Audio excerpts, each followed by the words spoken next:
يعني استوقفني لقاء إعلامي بين مجدي الجلاد وبين الصحفي والإعلامي القدير اللي أنا بحترمه جدا محمود سعد. وجي لما سأله عن الحياة يعني كان رأي صادم بالنسبة لي، إنما أنا عارف إن محمود سعد هيرد رد غير تقليدي بالمرة. فقال له الحياة دلوقتي بقت غبية والناس ماشية في الشارع كأن في حد بيديها باللكاكيم، حتى هما بياكلوا الفول على عربية الفول. غير زمان، زمان كان الناس شبه بعضها. يعني كان عندنا كل البيوت هتلاقي فيه صالون موجود اللي هي بنقول عليها اوضه الجلوس، وبقيه الشقه كلها شبه بعضيها.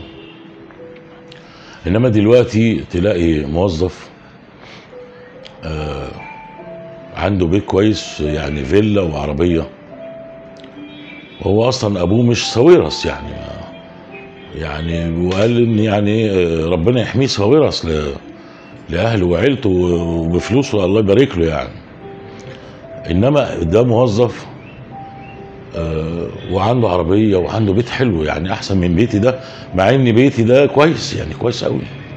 انما هو بيحسسنا ان يعني بيت ده بيت سينمائي يعني هو عايز يتساءل الاستاذ محمود سعد، لكنه لا ينطق بالكلمات دائما. يعني احيانا يسكت كده ويبص لك، يعني بيقول لك ايه، افهم انا مش عايز احط نفسي تحت المساءله.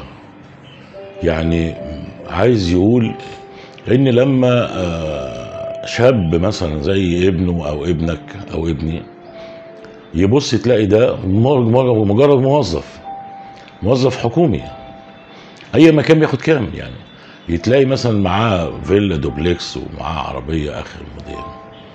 يعني هو الراجل بيتساءل تساؤل يعني منطقي ويعني عادي جدا، يعني في المتناول. يعني لما ابني وابنك يبص تلاقي الناس دي، طبعا هتبقى في طفرة طموح غير طبيعية وغير عادية، لانه شايف واحد زيه يعني ما عنده فيلا دوبلكس وجنينة وكلب وبتاع وحاجات حلوة وعربية فاخرة اخر موديل. يعني هجيبهم منين؟ يعني اي طريق بالله